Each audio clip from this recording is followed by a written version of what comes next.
estaba haciendo la primera comunión, pero sé que no. Además, le decía ahora a la presidenta de la AIREF que para eso está la AIREF, y esto es lo mismo, para decirte no. En cuanto cuente dónde estaba, ya se sabe la edad. Por tanto, a ver, este año para mí es un año importante.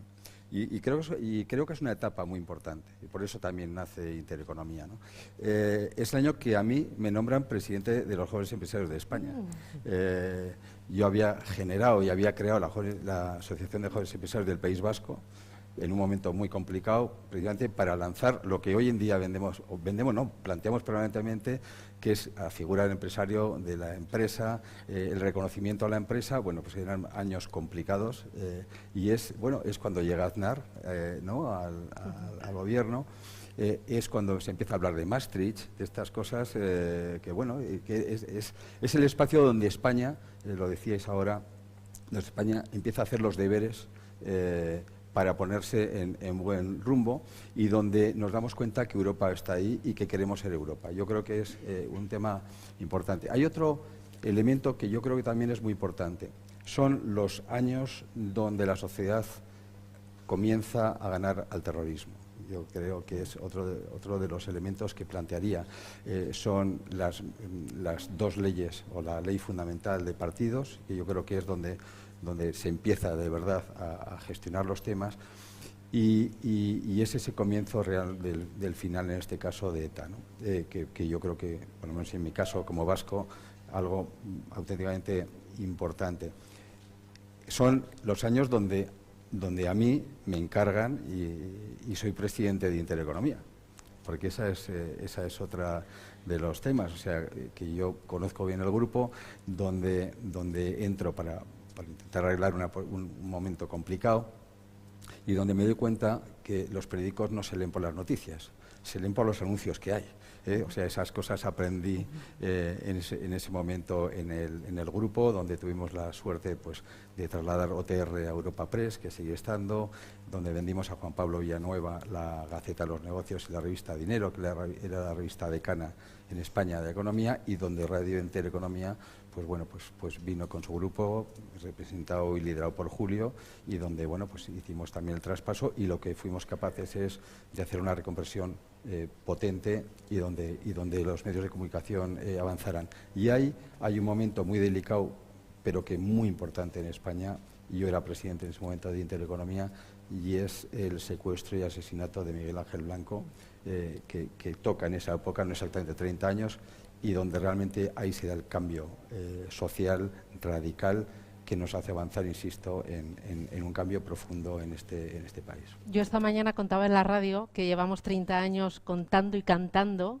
no solo cómo va la bolsa, sino otros grandes acontecimientos que han pasado en este tiempo.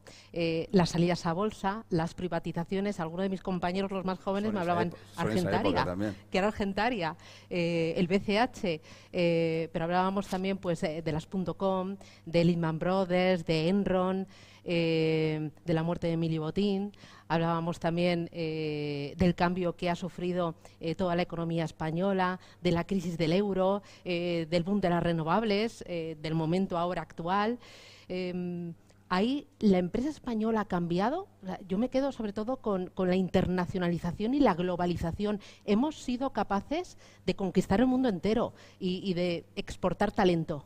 Yo creo que como después, además, tengo una gente que me sigue muy potente. Yo creo que tenemos aquí al vicepresidente del BCE, a Luis de Guindos, que yo creo que eso lo puede explicar de maravilla, con el que tenemos nosotros una relación espléndida, y le consultamos muchísimo. Así que, Luis, lo primero, muchísimas gracias por ese trabajo que siempre has hecho, y a la presidenta de la AIREF, en tiempos divertidos para ella y para todos, ¿no? A ver, voy a ir un poco más al micro. Efectivamente, yo creo que después de la crisis de 2008 hay algo que realmente es lo que yo digo que es el milagro de la economía española, y son dos temas. Uno, las reformas valientes que se hicieron. Son las reformas que son especialmente la reforma laboral, la reforma del sistema financiero, que entre nosotros fue la reforma de las cajas, que no de la banca. Es decir, fueron las cajas las que realmente, desde la gestión de lo público, pues habían tenido aquellos problemas. Y, por otro lado, efectivamente, la internacionalización de las empresas. En la primera parte diría, mira, la semana que viene, ¿no?, el día 20, tenemos la reunión bilateral España-Portugal, donde lógicamente tenemos el encuentro empresarial, los presidentes del gobierno estarán allí, en Faro. Yo recuerdo una de esas, yo en ese momento en COE llevaba temas de energía, y los portugueses nos decían: vosotros estáis en el purgatorio, porque el gobierno había decidido tomar ellos las medidas. Y recordar cuando en la prensa se decía lo de que nos intervengan, que nos intervengan. El gobierno fue valiente para tomar las medidas.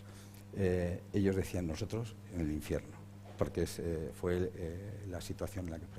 ¿Y qué hicimos las empresas? Yo creo que las empresas, el cambio es impresionante. Es decir, las multinacionales españolas, que hay que cuidarlas. Por eso cuando se les meten estos impuestos a la banca, o los impuestos a las eléctricas, impuestos a la carta, pues realmente es hacer todo lo contrario para nosotros de lo que habría que hacer, y lo digo con todo respeto. Por un lado, las multinacionales del turismo, que son empresas familiares, y la internacionalización es exactamente pasar pues de una pequeña parte de lo que es el PIB a casi el 40% en la internacionalización. Yo creo que ese es el dato importante. Y cuando se habla siempre de la gran empresa, que es fundamental y es tractora de la pequeña, eso es los miles de empresarios, empresarias, directivos que vemos en los aeropuertos con una maleta.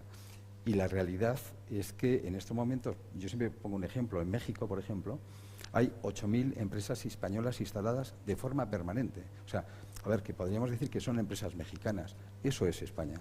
Y eso también es otro mensaje, yo creo, después de 30 años, también a España, ¿no? Que es que España merece la pena, y que es curioso que los demás nos ven siempre mucho mejor de lo que nos vemos nosotros, y somos los mejores expertos en ver cómo nos dividimos, cómo nos separamos y cómo nos vamos crispando cada día más, cuando, por otro lado, las empresas españolas en este caso son grandes embajadoras de España. Y ahí, me vas a perdonar, tengo que poner una figura muy especial que es clave en todo este movimiento, que es el rey.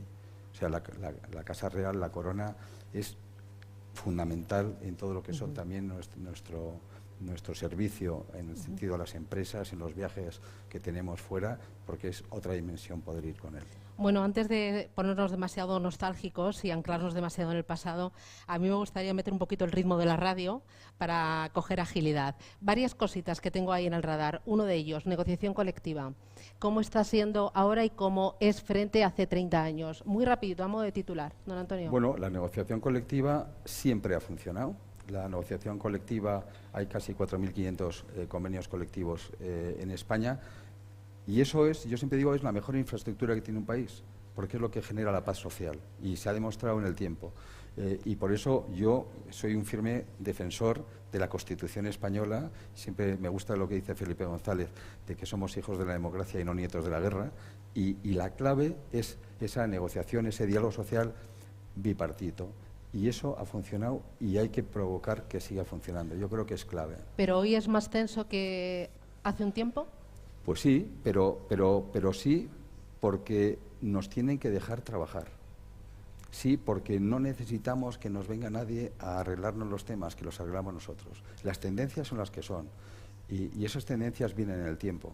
Pero claro, si desde el punto de vista de la política lo que se trae, vamos a traer esta idea, otra idea, sin memoria económica muchas veces, sin plantear como tal, sin evaluar, conocer qué pasa en las micropymes. O sea, yo tengo la suerte de representar a la gran empresa, aquí hay muchas de ellas, a la mediana, a la pequeña y también a los autónomos.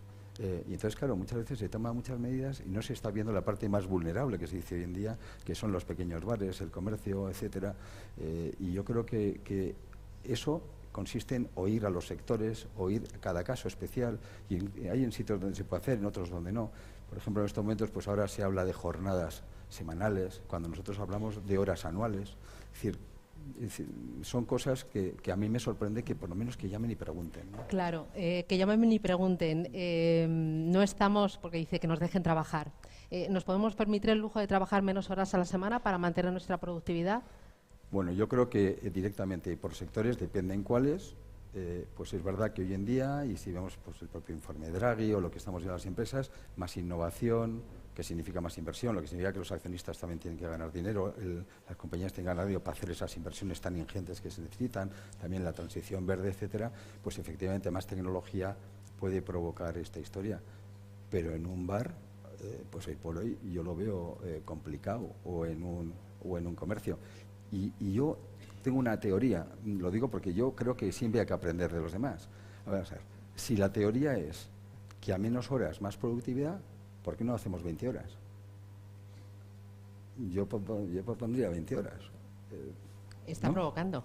No, yo no estoy provocando, yo estoy aprendiendo. Lo digo porque, claro, llega un momento que ya no sabes cómo explicarte.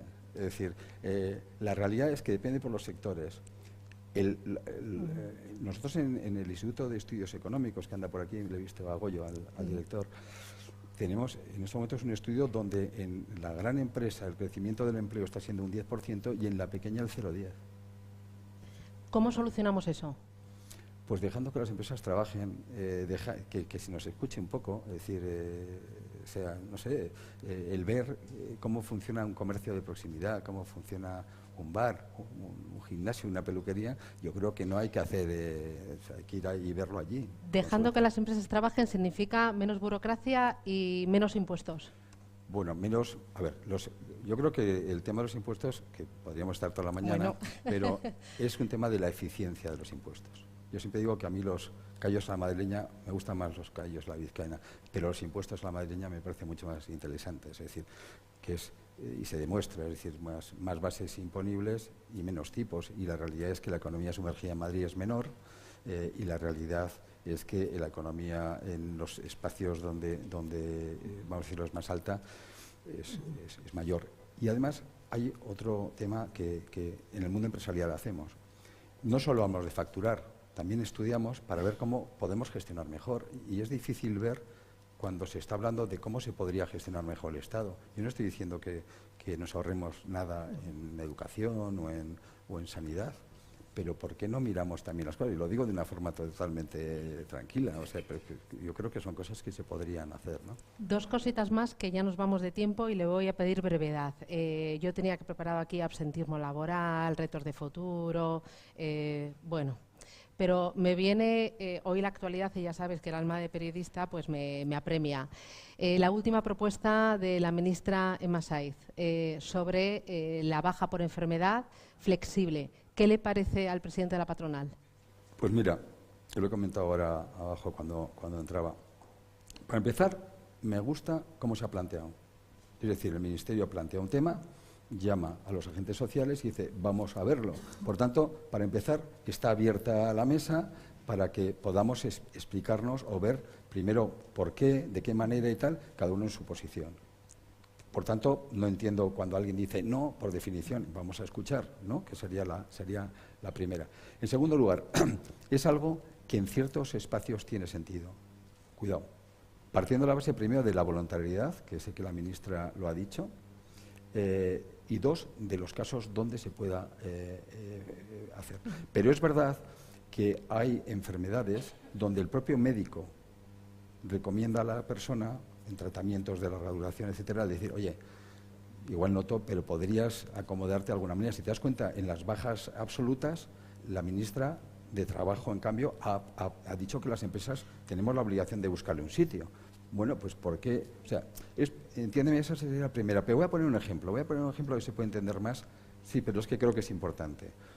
Imagínate una persona que trabaja para un gimnasio, da clases de gimnasia, y trabaja para una academia de idiomas porque habla muy bien inglés, porque tal, y da clases de inglés en digital, que la mayoría de los que muchas veces damos clases de inglés las damos en digital o por teléfono.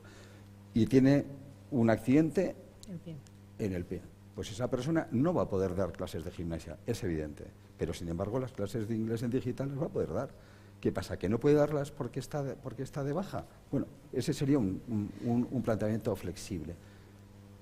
Es que eso es así. Mira, se ha dicho por todos, por toda la prensa, se ha dicho que nos íbamos a aprovechar de un fallo que hubo en la ley, ¿recuerdas?, del tema de conciliación, no sé lo que era. Que me contéis cuántos despidos ha habido. Ahora, pero el titular ya está. Los empresarios somos malos y cada vez que pasa cuidado esto... con matar al mensajero. Bueno, pero mi obligación es, como dices tú, provocar para Lo que... último, dentro de 30 años, la empresa española, y ahí sí que le pido un titular, ser muy breve, por favor. Bueno, será cuando yo haga la confirmación. Y yo seguida, ¿eh? Bueno, yo creo que los empresarios, si algo tenemos que lanzar, es un mensaje de optimismo. En España tenemos grandes empresarios de raza, tenemos unas empresas espectaculares. Entonces, como un jardín, cuidémoslo porque es el futuro. Y es más, y viene Luis de Guindos, que yo creo que tiene muchísima información, que se lea todo el mundo el informe Draghi, que se lo lea, que lo que está diciendo es la empresa es la clave del futuro de Europa. Luego, ¿cómo lo hacemos? No sé, pero es la clave. Entonces, yo creo que ese es el espíritu y lo que necesitamos ahora es más vocaciones empresariales, de verdad. Hay que poner en valor la figura del empresario y su capacidad de voluntad y todo lo que ha construido y lo que ha permitido que construyamos todos juntos. Don Antonio Garamendi, muchísimas gracias por compartir este tiempo, por estar ahí al principio y hoy también. Y otros 30 y nos vemos a la confirmación. Años. Bueno, espera, también un tema que siempre hay que hablar de, porque ahora soy presidenta de Enor, también, o sea, decir que, así que ahí nos podéis cuidar bien. Pues muchísimas gracias, un auténtico placer. Gracias.